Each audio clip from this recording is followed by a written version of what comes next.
Bueno, si quieren, vamos empezando. Ya, Patricia, como igual como lo estamos grabando, si no cualquier cosa ahí lo podemos subir, pero igual Patri lo dice que se conecta. Vamos por lo menos dándole la bienvenida. Lo importante es el contenido del foro como tal de las exposiciones. Voy a ponerle a Patri.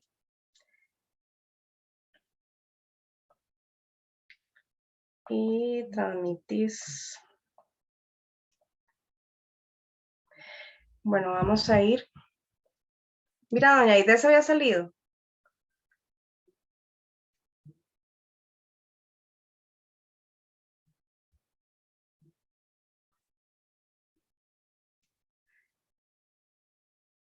Doña Aide está.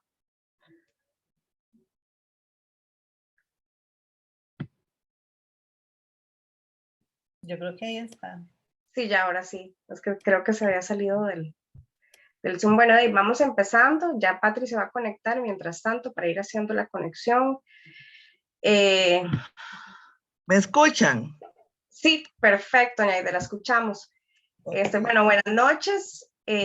Primero, bueno, pues darle la bienvenida otro martes más al foro. Ahí veo que se está conectando. No sé por qué tengo problemas con el Zoom. Es que, bueno, le comentaba a las compañeras que hoy los compañeros pues andan por otros rumbos. Entonces, Marcos va de camino a la casa del trabajo y dice que hay demasiada presa y es el que siempre nos ayuda con todo lo que es la transmisión y el Zoom como tal. Oscar también viene de fuera de San José, entonces apenas llegaba a la casa se conectaba y Federico también está afuera, entonces hoy nos toca prácticamente a Patrick que está atrasada y a mí organizar el Zoom como tal.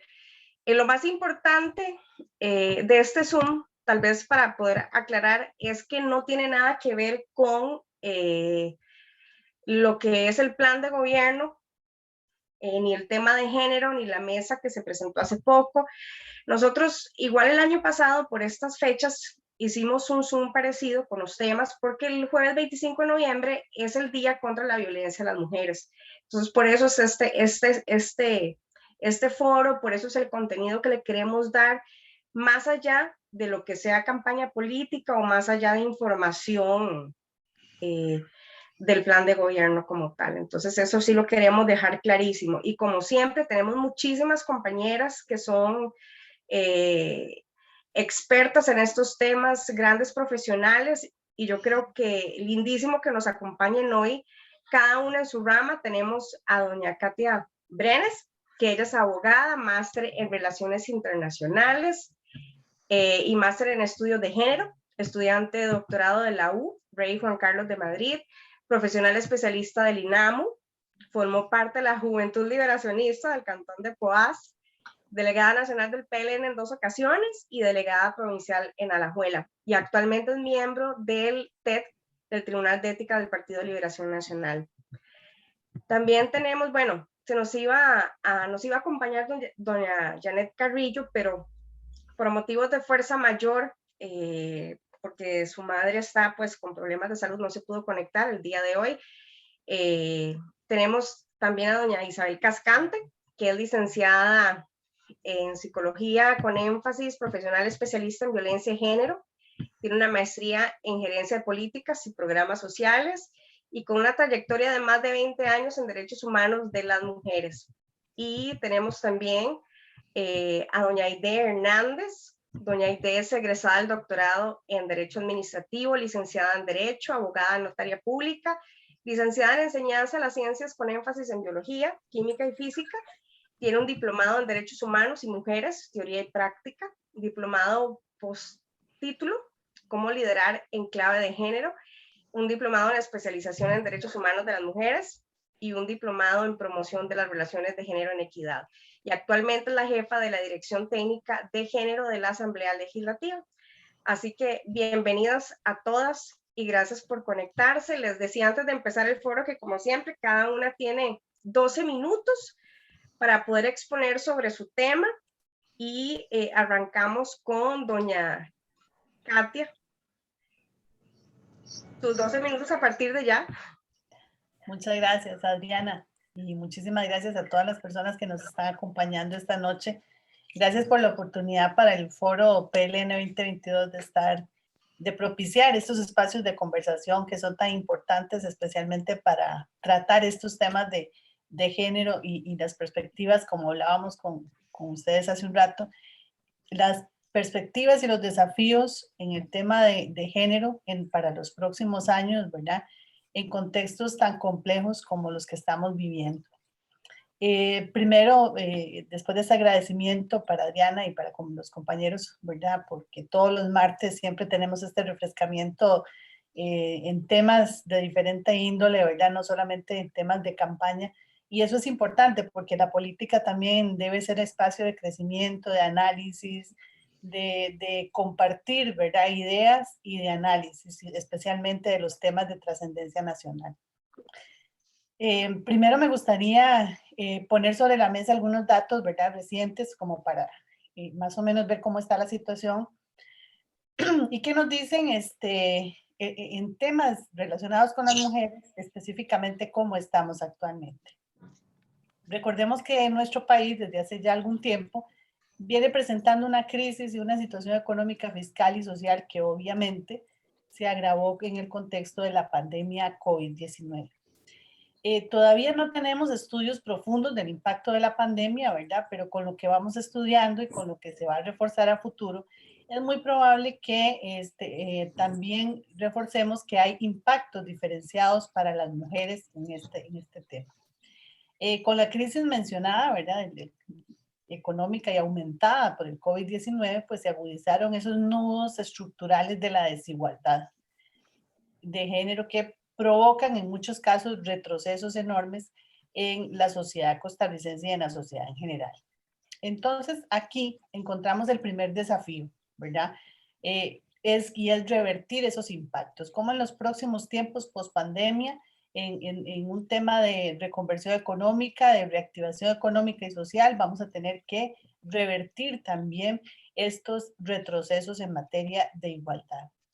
Pero específicamente les voy a dar algunos datos que son ejemplo de cómo el impacto de la crisis y del COVID-19 ha llevado a las mujeres a una situación diferenciada. Entonces, por ejemplo, la ENAO del 2021, de julio 2021, nos habla de que en Costa Rica hay alrededor de 16,4% de hogares en pobreza multidimensional.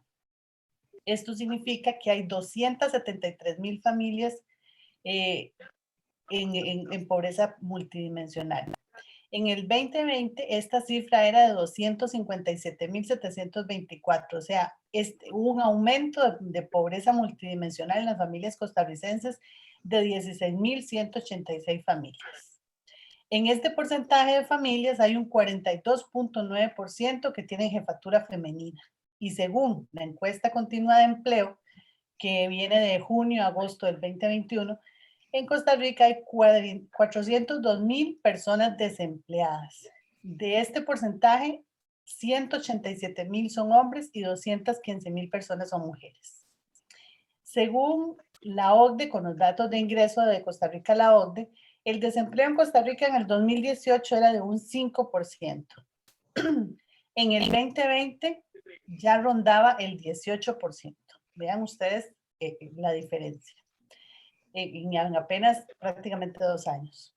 Hay que tomar en cuenta, ¿verdad?, que esta afectación de la pandemia en sectores como la agroindustria, la de los servicios, la artesanía, textiles, fue bastante fuerte y precisamente son esos sectores donde hay muchísima participación femenina y la afectación laboral ha sido, reitero, de gran impacto para las mujeres. Por otro lado, está la gran cantidad de mujeres que no se incorporan a la participación laboral por atender obligaciones del trabajo no remunerado y de cuidados.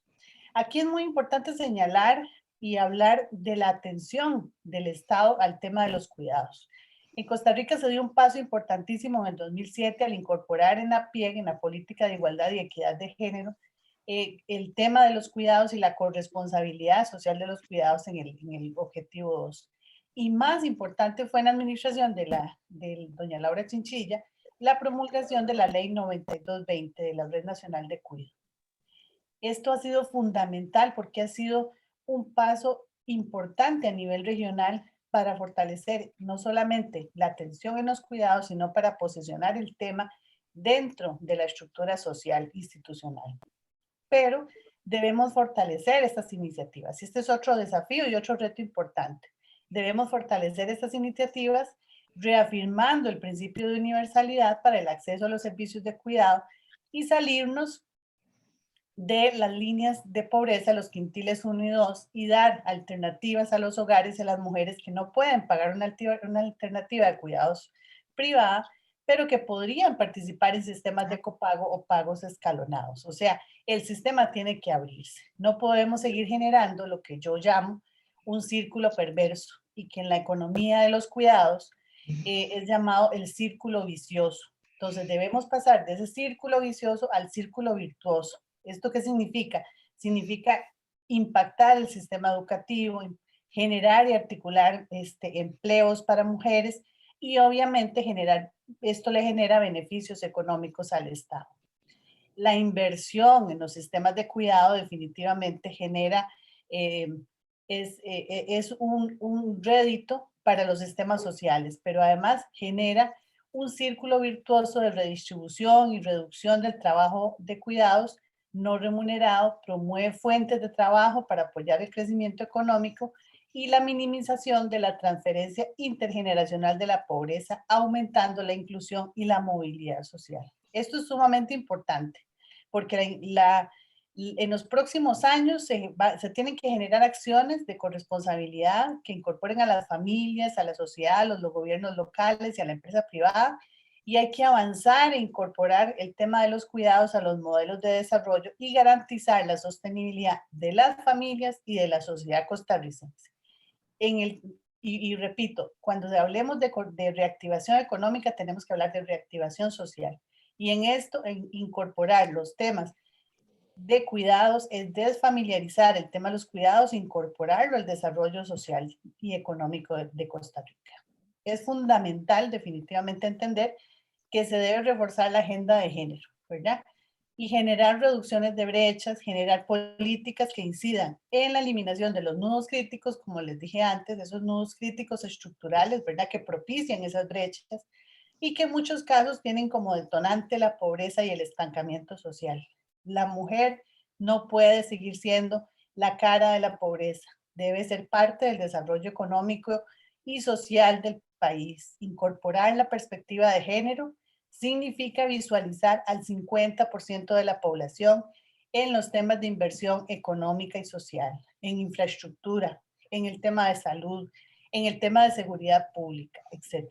Significa el reto de encauzar y el desafío de encauzar en los próximos años la política pública, tomando en cuenta las mujeres rurales, las mujeres costeras, las afrodescendientes, las indígenas, las mujeres con discapacidad, las mujeres transfronterizas, todas las múltiples vulnerabilidades y necesidades de todas estas mujeres y de todas las mujeres costarricenses deben ser tomadas en cuenta en la política pública, en la reactivación económica y social.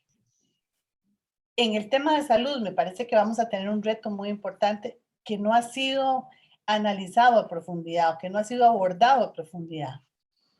Y hay que analizar el acceso de los servicios en los hospitales regionales y la centralidad de algunos de estos servicios. Por ejemplo, el tema de las mamografías. No podemos seguir diciéndole a las mujeres que hay que hacer el autoexamen, no podemos seguir en campañas cuando tenemos espacios de hasta 6 meses a un año para dar citas para mamografías, para ver resultados. Esto puede significar en muchos casos la diferencia entre la vida y la muerte. Debemos analizar el acceso a los servicios de salud y también algunos servicios especiales para mujeres con discapacidad. No puede ser posible que tengamos únicamente camas en el hospital que de ahora le dicen el SEACO. Nada más ahí tenemos camas especializadas para mujeres con alguna discapacidad para hacerles exámenes ginecológicos. Estamos dejando en desventaja a muchísimas mujeres en otras zonas del país. Estamos haciendo una diferenciación en el acceso a la salud. Y eso es un reto y es una brecha de acceso a un derecho fundamental que es el derecho a la salud. Es también fundamental que hablemos de erradicación de la violencia de género de las brechas tecnológicas, de corresponsabilidad social de los cuidados, de nuevas paternidades, de incorporación de las mujeres en el mundo público, en la participación política de las mujeres, pero una participación política libre de violencia política, ¿verdad? De financiamiento para las mujeres y buscar modelos asociativos que generen rentabilidad y sostenibilidad en procura de la autonomía económica de las mujeres. Cuando hablamos de emprendimientos, cuando hablamos de generar de mayor acceso a la economía para pequeñas empresas o para empresas nuevas para las mujeres, tenemos también que tomar en cuenta aspectos de vulnerabilidad, aspectos de regionalización, características de esos grupos, de los productos, hacer análisis de sostenibilidad. No podemos seguir dando capital semilla para que sean efectos temporales. Tienen que ser soluciones a largo plazo que mejoren la calidad de vida de las familias, de las comunidades y de la sociedad en general. Por eso los modelos asociativos en los próximos años pueden ser una gran oportunidad para la reactivación económica costarricense y para la incorporación de las mujeres al mundo productivo. Bienestar y crecimiento social debe poner a las personas en el centro. Somos las mujeres el 50% de la población costarricense. Y recordemos que uno de los grandes principios del buen vivir de los pueblos originarios andinos es la propuesta de construir una sociedad, perdón, ya voy a terminar, una convivencia basada en el centro, basar en la productividad y el desarrollo en las personas, sin dejar a nadie atrás. Y por eso es que tenemos que hablar de incorporar la perspectiva de género en todos los ámbitos de la política pública y del desarrollo económico y social del país. Ese es un gran reto que debemos entender y que debemos incorporar. Gracias. Muchas gracias, doña Katia. Ahora arrancamos con doña Isabel Cascante, sus 12 minutos a partir de ya.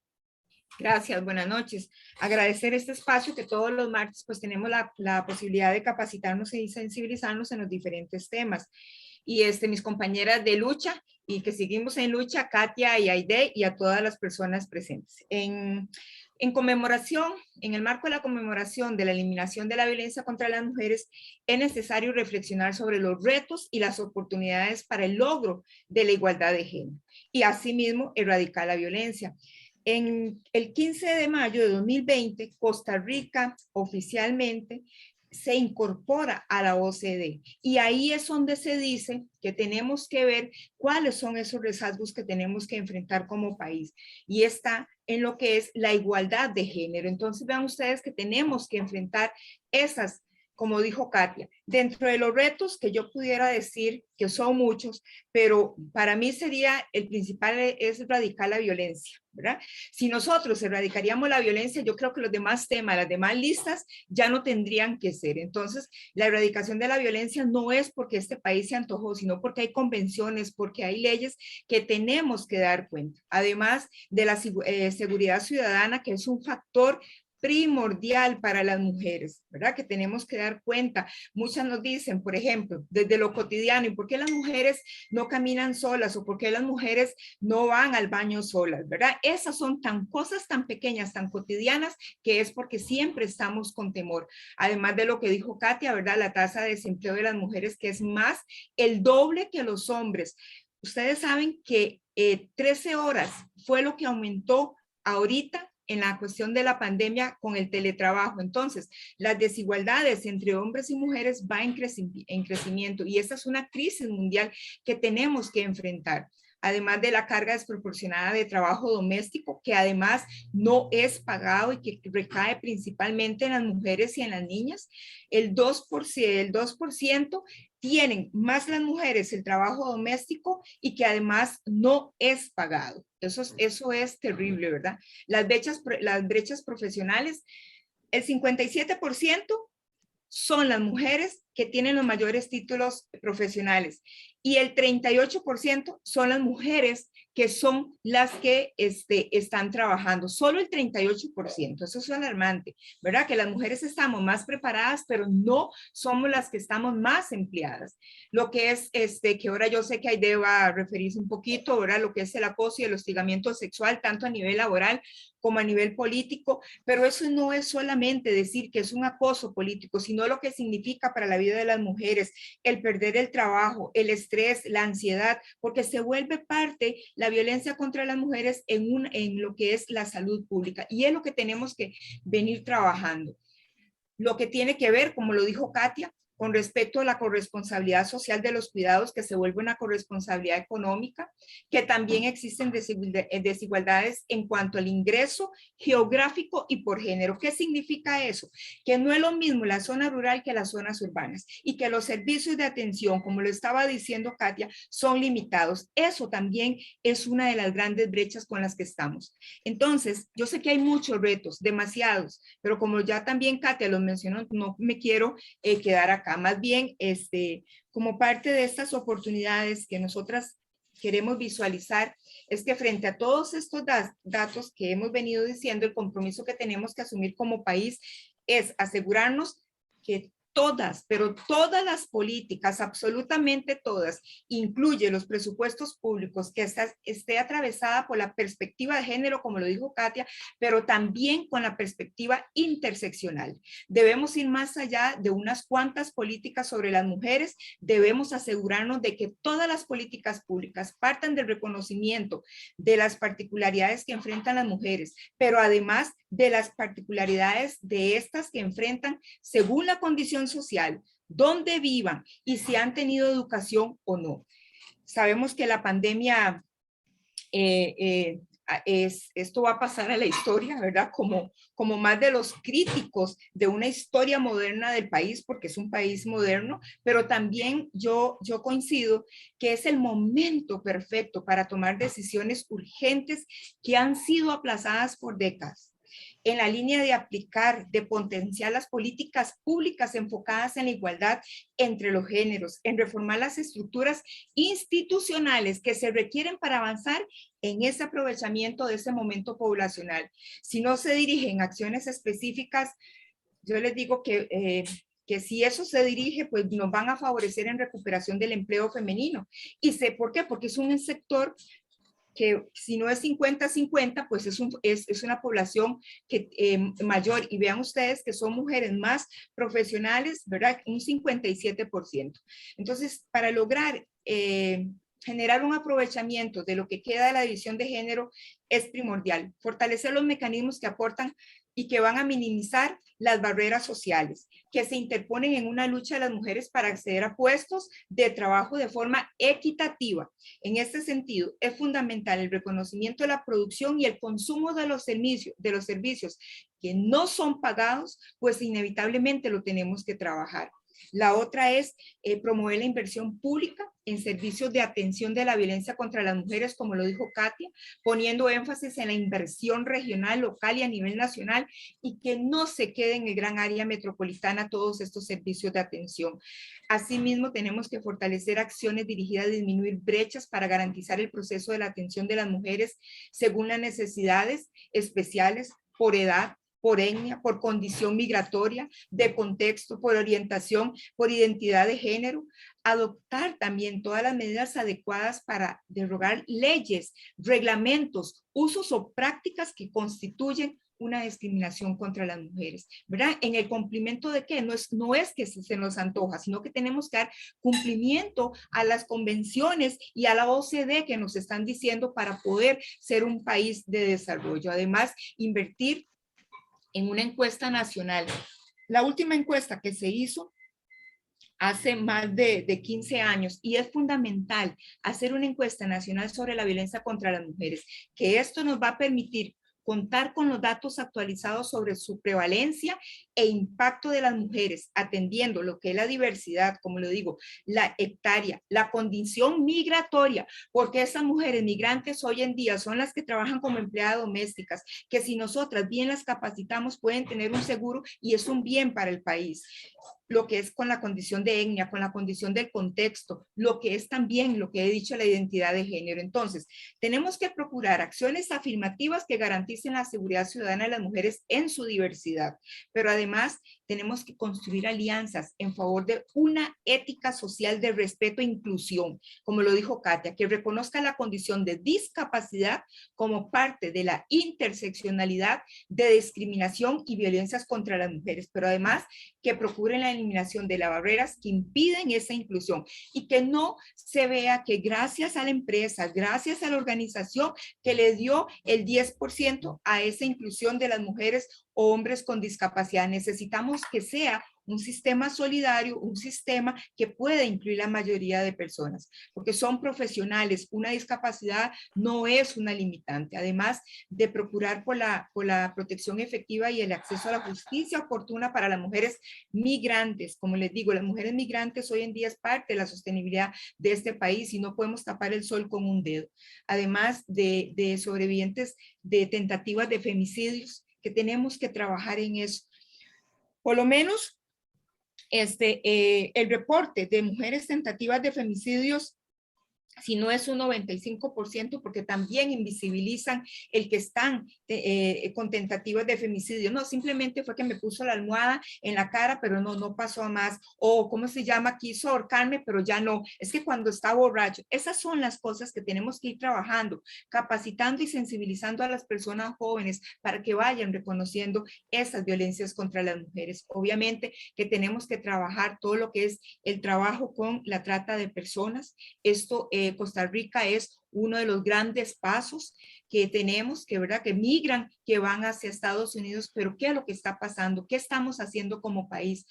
Las oportunidades laborales que surgen en la era del post-COVID, ¿verdad? Se encuentran particularmente vinculadas con la tecnología y los emprendimientos. Entonces, siempre he dicho que al ser Costa Rica un país muy atractivo para la oferta de servicios, esto puede ser un inicio de futuras oportunidades. Para el aprovechamiento de esas oportunidades va a ser necesario la implementación de programas permanentes de formación que promuevan la incorporación de mujeres jóvenes en carreras que se dirigen a acciones en el sentido de potenciar una inclusión de mujeres en entornos productivos de mayor demanda, en tiempo que se rompan estereotipos de género vinculados con la poca participación de las mujeres en la tecnología. Esto es fundamental, además de mejorar las condiciones para la inserción laboral de las mujeres que se requieren. Se tiene que dar un viraje de los esquemas tradicionales de las políticas públicas, como lo ha venido diciendo Katia, a la generación de soluciones estratégicas que sitúan como prioridad la equidad, la igualdad de género. En ese sentido, entonces, desde distintos espacios se han posicionado la necesidad de una estrategia nacional de cuidados de donde se articulen las capacidades instaladas del país para el reconocimiento de los cuidados, como lo dijo Katia, como una corresponsabilidad de la sociedad, o el derecho humano, ¿verdad? Porque en algún momento todos y todas vamos a ser cuidadas y vamos a necesitar de ese cuidado. Entonces, para generar esas oportunidades para el ejercicio pleno de los derechos humanos, es adoptar así una reactivación económica. Pero esa activación económica, para que el país sea un país en desarrollo, se tienen que trabajar con las poblaciones más vulnerables. ¿Y cuáles son esas poblaciones doña más Isabel. vulnerables? Pues las mujeres y las niñas. Eso sería. Gracias. Muchas gracias. Ahora le damos el pase a doña Aide. 12 minutos a partir de ya. Gracias, Adriana. Primero que todo, muy buenas noches a mis compañeras, a Katia, a Isabel, a agradecerle a Adriana, a todos los compañeros y compañeras que están en este foro. Felicitarlos porque todos los martes siempre hay temas en discusión, temas en que podemos hablar, que podemos ver y que podemos analizar. Eso es muy importante. Decirles a ustedes que este tema, yo estaba pensando, ¿qué les digo? ¿Qué hablo sobre el tema? Porque aquí no es descubrir el agua tibia. O sea, todo se ha dicho, todo se viene diciendo y todo se acrecienta día con día. Pero entonces, ¿cómo lo aterrizamos? ¿Cómo pasamos de todos estos planteamientos a la realidad? Y yo creo que eso es lo que voy a hacer. Eso es lo que voy a hacer en esto, porque No pienso, yo concuerdo con lo que dijo Katy, lo que dijo Isabel, esto es lo que se dice, está escrito en libros, en documentos, en estadísticas, todo el mundo lo escucha, pero ¿qué sucede? ¿Por qué? Bueno, con la pandemia se han incrementado más las brechas de género. No es que se hicieron las brechas de género, sino que ya existían antes de la pandemia y ahora con la pandemia se han incrementado. ¿Qué es lo que sucede? ¿Por qué siguen aumentando las brechas y por qué estamos en este estado de tanta desigualdad entre hombres y mujeres? ¿Qué es lo que pasa? ¿Qué es lo que pasa? Que a pesar de que se aprueban políticas nacionales y políticas públicas para estos temas, en la Asamblea Legislativa se aprueban leyes y creemos, bueno, aquí está la solución. ¿Qué es lo que sucede? ¿Cuáles son las resistencias que hay respecto a esto? La CEPAL es muy clara y lo ha venido diciendo, para lograr la igualdad real entre hombres y mujeres, ocupamos que las mujeres tengan autonomía, y son las tres autonomías: la autonomía económica, la autonomía de participación y la autonomía física. Mientras que las mujeres no tengamos las tres autonomías, no vamos a tener igualdad. Y esa es la realidad en que estamos viviendo y las brechas se han venido incrementando. Pero ¿qué hemos hecho para avanzar en esto? Y desde ahí empieza la conceptualización de los tomadores de decisiones y las tomadoras de decisiones. Si no, y si ellos no se apropian de todo esto que ha dicho Katia y que ha dicho Isabel y que está en los diferentes escritos y metas, si no apropian, si no quieren saberlo, no hay voluntad política para avanzar. Y eso ha sido la realidad. Hacemos leyes en la Asamblea Legislativa y no lo cumplen. Hoy se está discutiendo la no reelección de alcaldes, por ejemplo, que hay que aprobar un proyecto de ley que se presentó, pero con solo aplicar el código electoral que se aprobó en el 2009, ya no hay reelección de alcaldes. ¿Y por qué no se implementó?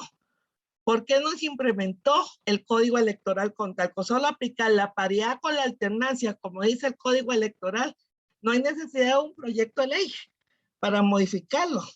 Pero ¿por qué no se implementó? Porque el Tribunal Supremo de Elecciones obvió la implementación de esa ley, y los partidos, el nuestro como tal, a pesar de que está en los estatutos, dijo no aplicarlo.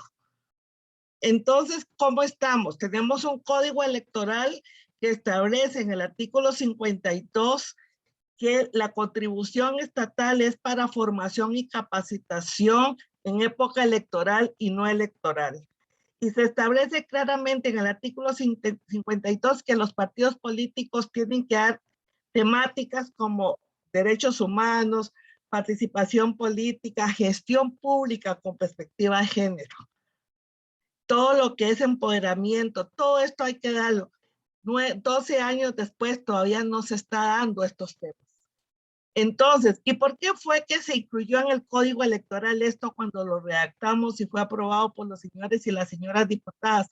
Precisamente para buscar esa voluntad política, esa voluntad para que los tomadores de decisión de todos los partidos políticos que llegan a las estructuras de toma de decisión conozcan ya el tema, conozcan y sepan qué es, cuáles son los desafíos, cuáles son las brechas de género para que lleguen a tomar decisiones.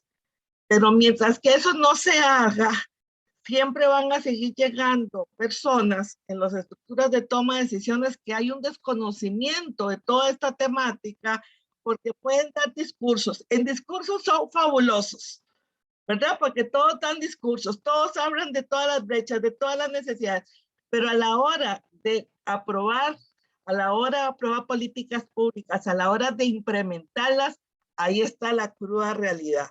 Porque entonces se dice, ya no hay diferencias, ya no hay brechas de género, ya hombres y mujeres estamos iguales, entonces no se necesita. Pero hay un gran desconocimiento de eso, lo que se llama en doctrina los techos de cristal, las paredes movedizas, los pisos resbalosos, que impiden precisamente que lleguen.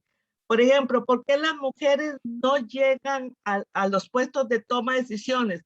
Porque estos puestos, esos entornos son totalmente patriarcales y machistas, que impiden el ejercicio real en una base de igualdad entre hombres y mujeres. Entonces hay mucha violencia.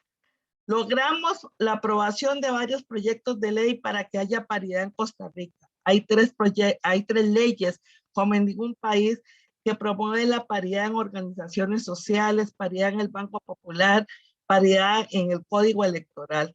Pero que tuvimos que hacer una acción de inconstitucionalidad, Maureen y yo, para que se aprobara, para que se cumpliera la paridad horizontal y llegaran 26 diputadas a la Asamblea Legislativa. Y llegan a la Asamblea Legislativa y todos los que promovimos con la esperanza de que lleguen a hacer cambios, pero los entornos siguen exactamente igual. Siguen exactamente. Entonces impiden que haya una sororidad entre ellas. No digo que no tengan liderazgo, no estén empoderadas, pero nos hace falta los empoderamientos colectivos y los liderazgos colectivos. Y ocupamos en esta tarea a hombres y mujeres, porque la paridad no es un tema solo de mujeres, la paridad es para hombres y para mujeres, no es una acción afirmativa solo para las mujeres, es para hombres y para mujeres. Y si queremos hacer un cambio, tenemos que pensar que tenemos que cambiar el paradigma de desarrollo. Y cambiar ese paradigma de desarrollo empieza con tener una voluntad para hacerlo. Si seguimos diciendo, no, ya todo está bien, y seguimos en el mismo poderío, en la misma manera de actuar, de trabajar, de hacer lo mismo, entonces no vamos a poder avanzar. Y eso es precisamente lo que sucede en la Asamblea Legislativa, en las instituciones públicas, en cada una de las instituciones, en las municipalidades.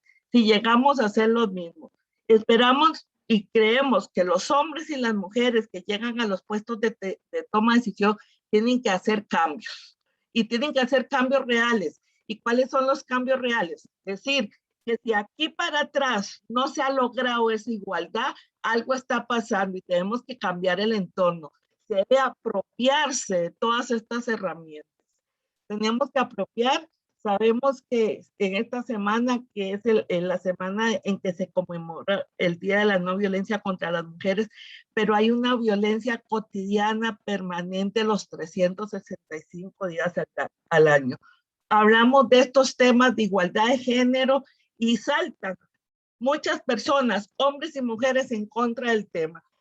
A mí que no me pongan porque soy mujer, pero resulta que todas las mujeres pueden estar en estos puestos porque tienen suficiente capacidad para hacerlo. Si tienen a cargo una familia y sacan a la familia adelante a pesar de todas las adversidades, pueden estar capacitadas, y al igual que los hombres. Y también pueden haber personas no capacitadas, hombres y mujeres, para los puestos. Pero siempre que se habla una mujer, lo primero que se dice, se pone en cuestionamiento de si tiene o no tiene capacidad, porque miden la capacidad desde su visión patriarcal y machista. ¿Qué es tener capacidad en un mundo patriarcal? Es muy diferente a una capacidad donde haya las dos visiones completas.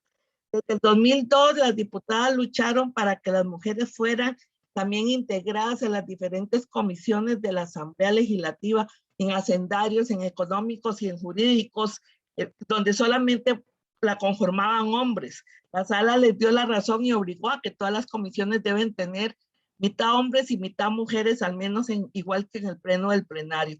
¿Por qué? Porque las dos visiones son necesarias. Esto no es una lucha contra los hombres, esto es una lucha contra un sistema patriarcal que ha eliminado la oportunidad de que las mujeres también interactúan y tengan responsabilidades y logren hacer cambios. Porque si al final llegan hombres o mujeres a hacer más de lo mismo, no hemos avanzado nada. Y aquí es donde empezamos con una realidad de una democracia paritaria. ¿Qué es la democracia paritaria? La democracia paritaria es incorporar la perspectiva de género en todas las decisiones que se tomen. Si las diputadas y los diputados creen que llegar a la Asamblea Legislativa es hacer leyes específicas solo para mujeres y no tienen dentro de su mente que todas las leyes que se aprueban en la Asamblea Legislativa deben tener perspectiva de género. Y además de tener perspectiva de género, ahí es en donde se deben analizar las necesidades y las especificidades de todas las personas, porque todas tienen que ver con el desarrollo del país. Y al final, entonces, trabajamos muy débiles en este tema, trabajamos muy débiles y lo primero que atacan es la institucionalidad pública que defiende estos temas de género. Un minuto, doña Aide. Vamos.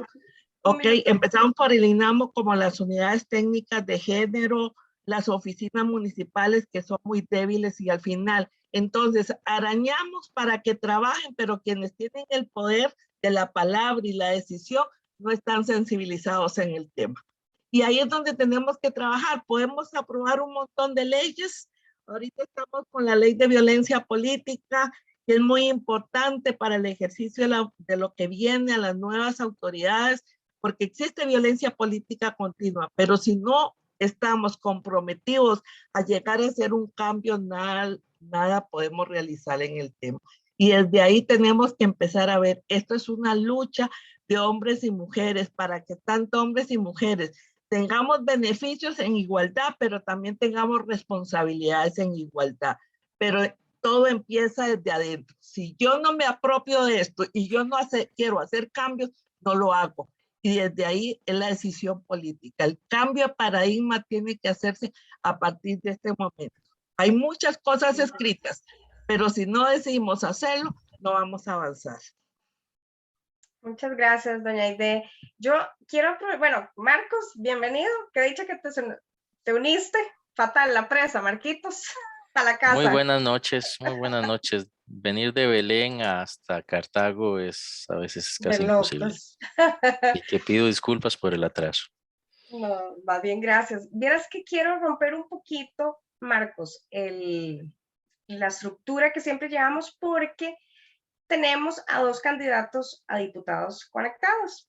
Tenemos a don Víctor Arias, que es candidato a diputado en Cartago, y a Rosita Argüello, que es candidata a diputada aquí en San José.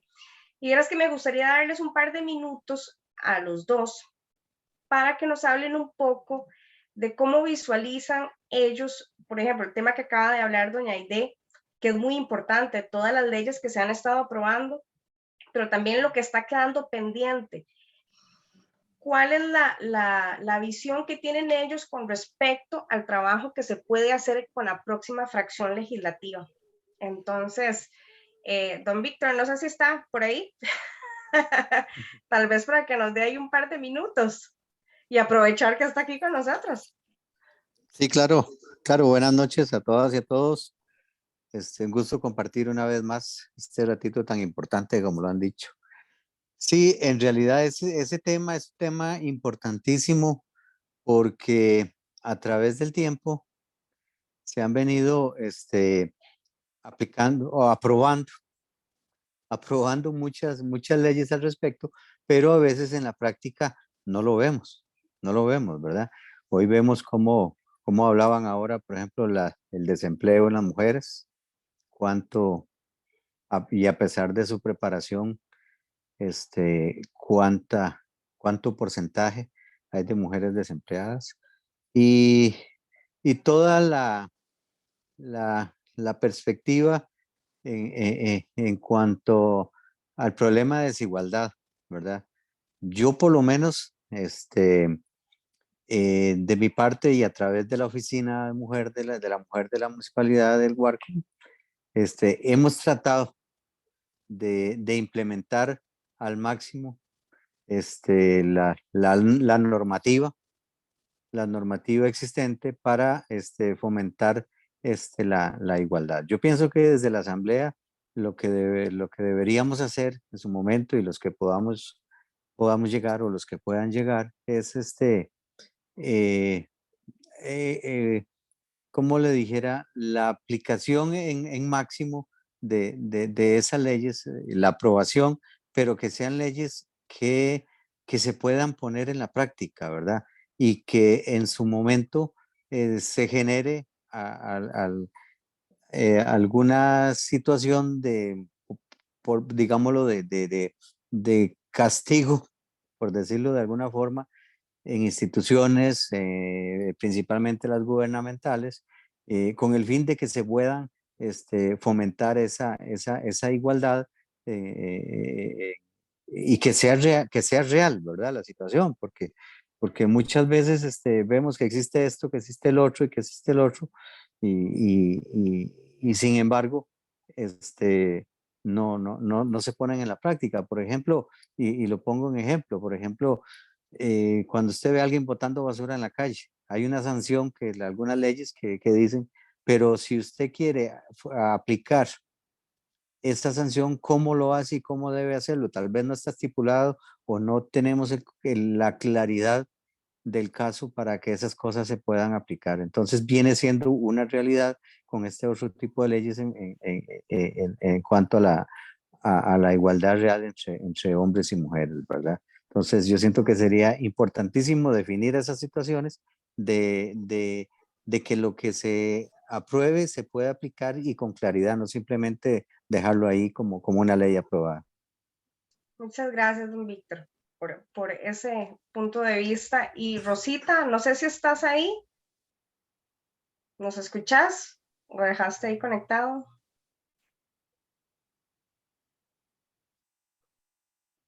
Doña Rosita. Bueno, si nos contesta, le damos el espacio. Marcos, te cedo el espacio de preguntas y comentarios a partir de ya. Bueno, buenas noches. No sé, realmente como vengo conectando, no sé cómo estuvieron los comentarios y no puedo hacer como mucho comentario de mi lado. Ahora, no veo a alguien levantando la mano. Si alguno gusta levantar la mano o opinar para participar en el foro, bienvenido sea. Este es el espacio para hacerles consultas a Katia, Janet, Isabel o Aide.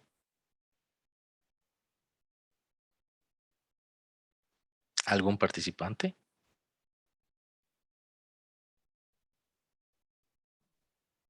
¿Comentario? Bueno, y si no, tal vez entonces, si yo no sé si doña Katia, Isabel o doña Aide se quieren referir a lo que nos habló ahorita don Víctor Arias, que también eso es importante, ¿verdad? La oficina de la mujer en algunas municipalidades, porque no todas lo tienen, ¿verdad? Yo sí quisiera retomar un poquito, esperando que don Víctor cuando llegue a la asamblea se acuerde de esto, ¿verdad? Y que se pueda hacer una vinculación a nivel nacional con todas las municipalidades y que las SOFIN vuelvan a ser las SOFIN, que sean las oficinas de las mujeres, ¿verdad? Y que podamos contar no solamente con una psicóloga, una trabajadora social, una abogada, una orientadora, sino que contemos con un equipo interdisciplinario. Es la necesidad de las mujeres de buscar ayuda, de que puedan darle en esos servicios integrales y de atención. Entonces, para mí, eso es fundamental, que podamos organizarnos y que no sea una cuestión solamente opcional de las municipalidades, sino que contemos como en un momento dado que tengan la responsabilidad y que puedan sostener las oficinas, porque el presupuesto para ellas es muy poco, entonces hacen milagros. Sí, yo quisiera agregar a lo que dice Isabel, que es muy importante la articulación de las políticas y aterrizar en acciones concretas, y definitivamente no podemos pensar en la reactivación económica del país ni en la reactivación social, porque no podemos dejar de lado ninguno de los dos temas. En los próximos años, post pandemia, se avecinan tiempos de reconstrucción y ambas perspectivas son totalmente intrínsecas, ¿verdad? La parte social y la parte económica. Y definitivamente ya tenemos compromisos adquiridos como Estado, ya hay muchas leyes, como bien dice Aide, que se han aprobado, hay políticas públicas, hay mandatos institucionales que se tienen que cumplir, pero también debemos llevar toda esa normativa, llevar toda esa parte técnica, llevarla a las acciones concretas, a las comunidades. Y lo más importante, generar incidencia efectiva en las poblaciones que lo necesitan, y en este caso en las poblaciones de mujeres. En los datos que yo les presenté al principio es real, o sea, en este momento la pobreza tiene un porcentaje enorme de mujeres en situación de vulnerabilidad y en situación de desventaja. Las brechas se han acrecentado, como decía Aide, hay un tema de desigualdad que se acrecentó todavía con la pandemia, y en los próximos 4 años se requiere voluntad política, acciones concretas y aplicabilidad de las normas y de las políticas ya establecidas. Y eso tenemos que hacerlo, hombres y mujeres, pero también tiene que haber una articulación de los poderes del Estado. La Asamblea Legislativa no puede seguir o no puede generar normativa, generar leyes y no está en concordancia con la hoja de ruta que lleve el gobierno. Y ahí definitivamente necesitamos una hoja de ruta clara, con una perspectiva social y económica que vayan de la mano y que tengan claridad en cuáles son las necesidades de la población y en este caso del 50% de la población que somos las mujeres y quienes tenemos impactos diferenciados en las épocas de crisis. Entonces es importante que también se haga este análisis para las personas que vayan como Víctor, como doña Rosita y otros a estar en espacios de toma de decisión, ¿verdad? En ese sentido, no es solamente la Asamblea Legislativa, son, como decía Katia, son todas las estructuras de toma de decisiones. Porque podemos tener políticas, las políticas las ejecuta el Poder Ejecutivo, las municipalidades, podemos tener leyes que también las debe implementar el Poder Ejecutivo, las municipalidades, las instituciones públicas, y podemos hacer lo mejor posible, pero, y recalco, si no hay voluntad para hacerlo, no se puede hacer. Hay que pasar de los discursos a la realidad, porque a veces los discursos son muy lindos y convencen, pero la realidad no es. Ayer me decía una compañera que es de la unidad de género, que es la asesora en ARECEP, me decía que se hizo una política de igualdad de equidad de género ARECEP, donde los datos establecen que hoy día la mayoría de personas que son mujeres, jefas de familia, como lo decía Katia, hoy están preocupados en 3 cosas fundamentales: en la comida para sus hijos, en el pago de los servicios públicos. Y esa es la realidad que hay. Esa es la realidad porque hoy hay hambre, hay necesidad y hay preocupación en esto. ¿Qué significa esto? Que ¿a dónde vamos si no lo visualizamos? Podemos hablar de políticas a mediano, a largo plazo, pero la realidad que vamos a entrar en mayo es esa realidad. Hay hambre en Costa Rica y son las mujeres jefas de familia en su mayoría, no generalizo, porque también hay padres que también están dentro de este grupo de extrema pobreza, que decía Katia, que necesitan colaboración y soluciones integrales a mediano y largo plazo, pero ahí se necesitan soluciones inmediatas.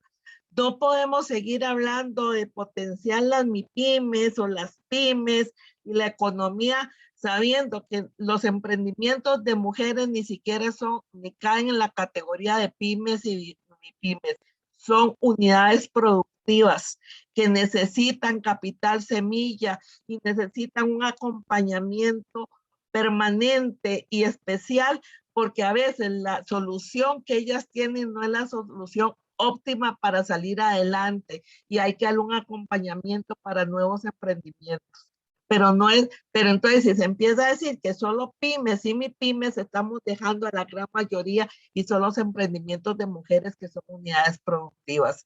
Tenemos que trabajar y estamos trabajando en nuevos casos de violencia. Vean la violencia política. ¿Qué es la violencia hacia las mujeres en la política? Esta es la lucha de poder, la violencia que sufren las mujeres por el ejercicio del poder. Logramos que lleguen más mujeres, pero el poder, la lucha de poder del sistema patriarcal no les permiten el ejercicio del poder y las violentan constantemente por el hecho de ser mujeres. Hay violencia política que reciben los hombres, pero la violencia hacia las mujeres en la política es por el hecho de ser mujeres. Y cada vez va a ser más respecto a eso. Y no solo a nivel político electoral, en cooperativas, en asociaciones de desarrollo, en asociaciones solidaristas, en sindicatos, las sufren continuamente. Falta mucha formación y capacitación a los tomadores de decisiones. ¿Por qué? Porque si desde el principio no hay un compromiso con estos temas para el cierre de las brechas, no vamos a poder avanzar. Entonces, primero, eso es lo que hay que trabajar. Nosotros esperamos que en el futuro que llegue Liberación Nacional en esto, lo primero que haga es que a los tomadores y a las tomadoras de decisiones la formen y la capaciten en estos temas. Y en estos temas no es solo trabajar los derechos de las mujeres, es trabajar los derechos de las mujeres y la igualdad de género. Las SOFIN tienen que trabajar la igualdad de género y los derechos de las mujeres. Porque esto es un tema de ambos, de hombres y de mujeres. Tenemos que empezar a ver que si bien es cierto, las más golpeadas han sido las mujeres, pero también tenemos que empezar a cambiar y ser actores a los hombres para que también sean protagonistas en este cambio. Decía el Estado de la Nación desde el 2007, no podemos cruzar el río si solo lo cruzamos las mujeres. Tenemos que cruzar los hombres y mujeres de la mano para hacer el cambio porque es el bien para la sociedad. Y la institucionalidad de género que tiene el país hay que fortalecerlo. No solo las SOFIN, sino las unidades técnicas de género que hay en cada institución que son muy débiles. Porque al final los jerarcas y las jerarcas que llegan no llegan comprometidos en el tema, pero entonces hay que cumplir políticas nacionales y a las institucionalidades que le dicen que las cumplan, pero si no están comprometidos, entonces estamos contra el reloj. No hay manera de trabajar en ese sentido. Por eso, la estrategia Montevideo, la OCDE, los ODS hablan muy claro que hay que fortalecer la institucionalidad de género. Y empezamos desde la Asamblea. La Asamblea es un ejemplo de la debilidad en el tema de género. La unidad de género en la que yo coordino y yo trabajo está débil totalmente. Débil en ese sentido. ¿Cómo es posible que de 3,000 proyectos de ley salgan unos con perspectiva de género y otros sin perspectiva de género y lo limiten, no tengan recursos, ni es igual que pasa con la SOFIN, con las unidades técnicas de género? Cuando se dice que hay que eliminar presupuestos y lo primero que eliminan de presupuestos es estas dependencias que promueven precisamente esta igualdad y equidad de género. La Contraloría pide cuentas de cuántos recursos se gastan en estos temas y no hay. Todo el mundo dice, entonces, ¿qué pasó con los discursos? Ayer el ministro de Hacienda decía en un tema que están dando el Ministerio de Hacienda a toda la población hacendaria en formación y capacitación en estos temas. Hay que trabajar, sí, pero para trabajar se ocupa chocolate y el chocolate es la parte económica. Podemos hablar de teoría, podemos hablar de doctrina, pero al final no podemos hacer nada y pasa un año y pasa otro, pasa una administración y pasa la otra. Esto es un trabajo en conjunto. Y en la Asamblea Legislativa ya les digo, bueno, Costa Rica ha dado muchos avances y muchos son productos de muchas diputadas y diputados de Liberación Nacional, pero al final no se ejecutan. No se ejecutan porque empecemos a analizar. Hay que fortalecer. Esto no es un trabajo de solo una persona. Son empoderamientos colectivos, liderazgos colectivos, trabajo en unión. Eso tenemos que hacer. El proyecto de violencia política tenemos que aprobarlo por esta violencia, pero hay muchas resistencias de nuestros propios compañeros y compañeras de partido en estos temas. Y no solo en violencia política, sino en otros temas ha habido resistencias.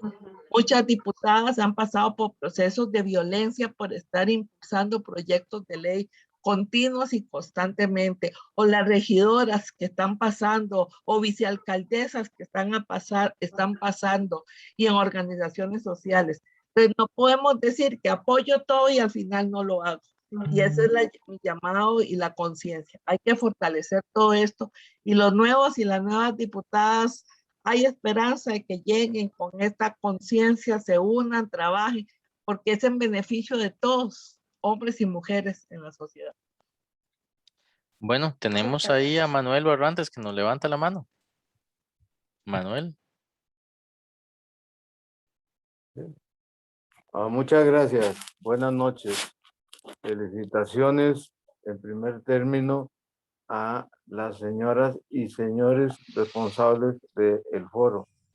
Y una calurosa felicitación a las 3 expositoras. Extraordinaria forma de plantear un tema que es vital para la sociedad en el mundo y para la costarricense en particular. A mí me alegra mucho que se esté trabajando y que las expositoras y muchísimas otras personas que están bien apuntadas en este tema, estén haciendo un esfuerzo y empezando una lucha que también es sin fin. Esto, en otros tiempos, bueno, yo estoy viendo que éramos 25, pero al inicio yo, cuando se convocó, me pensé, vamos a hacer alrededor de 500 o quizás más. Bueno, no importa. En otros tiempos, incluso cuando yo fui diputado, probablemente hubieran sido los expositores, en este caso las expositoras, los señores y señoras del foro y yo no sé, algún pariente tal vez. Ya ha habido un cambio, no es lo que se merece ni lo que esperábamos, pero bueno, eso quiere decir que la lucha apenas empieza y usted tiene razón, Katia y doña Isabel, claro, y hay que hacer esfuerzos, renovar esfuerzos y concientizar a la gente que no es un tema de dividirnos, no es un tema de crear antagonismos y ponernos a pelear, es todo lo contrario, es un tema familia, para mí es un tema familia, es las familias y la familia costarricense la que debe tener conciencia de que a esto hay que buscarle no solo la legalidad, como bien lo decía Aide, el asunto es ponerla en práctica y que ¿En tiempo, los Manuel? se agilicen para que eso sea realidad. Feliz noche y muchas gracias. Muchas gracias, Manuel, por tu comentario. También Clarita nos levanta la mano. Clarita, tenés tus 2 minutos para participar. Clarita. Ya, es que tenía apagado el micrófono. Mira, este cuento de Isabel, todos son años de oír el cuento este. Años. Movimientos femeninos, movimientos aquí, movimientos allá. Nada se ve exitoso.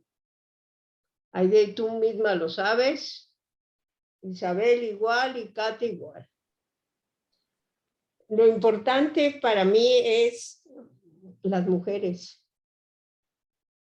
¿Qué es lo que uno tiene que tener cierta educación, cierto factor personal para poder luchar por esto? Y yo creo que ahí es donde está el principal problema. Las leyes y todo lo demás se hacen y se adjudican cuando hay una fuerza detrás para hacerlo. Lo que pasa es que no hay ninguna fuerza. Es una cosa como ese ministerio de la mujer y todo eso, yo le veo como cosas muy raras, ¿no? O sea, que no veo esto. Yo tengo luchando por los movimientos femeninos desde el año 80 estamos con esas cosas, antes de eso, y siempre es el mismo cuento. Mientras las mujeres no tengan la educación y ellas mismas no salgamos a dar la lucha por la reivindicación que necesitamos, estamos mal. Tu idea se ha luchado muchísimo en Liberación Nacional, estamos al 50-50, pero a pesar de eso todavía no sale nada. O sea, la ley está, pero las cosas no salen. Yo nomás quería decirles eso. Esto de los movimientos, las mujeres tienen que saber. Yo les pregunto una cosa, ¿cuánto saben ustedes qué pasa en el mundo? ¿Qué es lo que está pasando en Afganistán? ¿Qué pasa ahorita que hay el problema en la frontera para que quieren pasar los afganos que están huyendo de ahí quieren pasar y quieren pasar a través de Polonia, no los dejan entrar. ¿Saben ustedes algo de eso?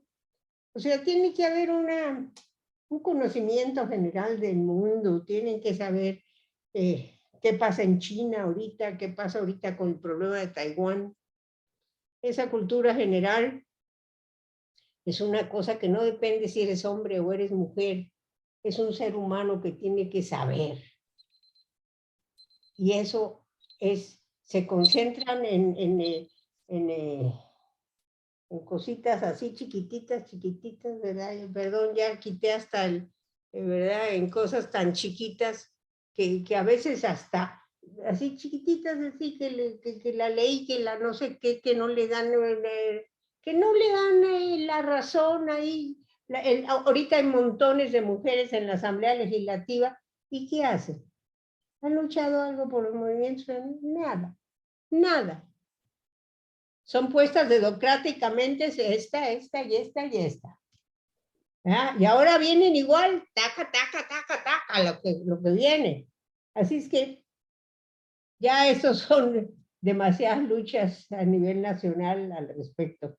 Y muchas gracias, los agradezco mucho, pero yo entiendo por qué cada vez ya bajamos a 23, porque esto se vuelve muy poco práctico, muy poco visible, muy poco así. Generalmente cuando hay estas reuniones con ustedes, son 50, 60 personas, ¿sabes? Mira, hasta bajaron ya 23. Bueno, buenas noches, y tristemente, pero así es, Marcos, tú sabes que así es. Muy buenas noches, Clarita, y sí, este tema ya lo hemos conversado en varias ocasiones. Y pues bueno, más bien muchas gracias por tu participación. Y pues bueno, le doy la palabra a Adriana, me parece que para cierre. Sí, no, muchas gracias por haberse conectado y a doña Aide, a Katia, a Isabel por haber aceptado participar con nosotros hoy. Sí, lamentablemente cada vez somos menos y yo creo que se siente, voy a hacer un comentario que tal vez haya gente que no le guste lo que voy a decir, pero estas últimas semanas no han sido las semanas más bonitas en el partido. Yo en lo personal, si yo me siento, a veces como me siento, con decepción, con que no sé qué hacer, donde no veo respuestas inmediatas en el partido con las cosas que están sucediendo, no vamos a tapar el sol con un dedo, o sea, son muchos temas que se han manejado estas últimas semanas que nos afectan y la gente se ha desinflado muchísimo, muchísimo, muchísimo. Se hablaba de que ya los liberacionistas estábamos, pero que ahora había que buscar los votos afuera. Bueno, pues ahora ya yo no estoy tan segura de cuánto sea el piso de liberacionismo que tenemos ahora para poder llegar a febrero del 2022. Yo creo que nos toca una tarea más dura que antes y la más importante es la motivación de nuestros compañeros y compañeras. La gente está desmotivada, la gente está triste, la gente está molesta y creo que tenemos que hacer un alto en el camino, hacer una valoración de lo que está sucediendo, tomar aire y volver a arrancar. Lamentablemente, pues todos sabemos que Liberación Nacional es la opción que necesita el país para gobernar, para sacar de este hueco donde estamos, económico, de desempleo, de salud, de absolutamente todo. De hecho, últimamente yo lo que he hecho con varias gente es que les digo, ok, vean esa papeleta de 20 y pico, 28, 27 candidatos, véanla bien y analícenla. ¿Cuál es la persona más capacitada que está en esa papeleta? O sea, por Dios, o sea, esto ya es un tema de que no es un partido político, es que hay que pensar quién es la persona que tiene esa capacidad para hacerle frente a los próximos 4 años. Y definitivamente es José María Figueres, pero bueno, vamos a ver qué pasa. Vamos a ver qué pasa en estos próximos días y yo creo que la madurez política de todos va a contar mucho y tiene que sumar mucho. Así que quería despedirme con ese comentario breve y agradecerles. Y más bien, Marcos, vamos a subirlo de inmediato, ojalá se pueda pronto a YouTube para poder compartirlo, como no se pudo transmitir, entonces para poder compartir el link de YouTube. ¿Está bien? Así que abran los micrófonos y muchísimas gracias y buenas noches. Muy buenas noches. Buenas noches. Gracias, buenas noches. Buenas noches a todos. Buenas noches. Buenas noches. Gracias.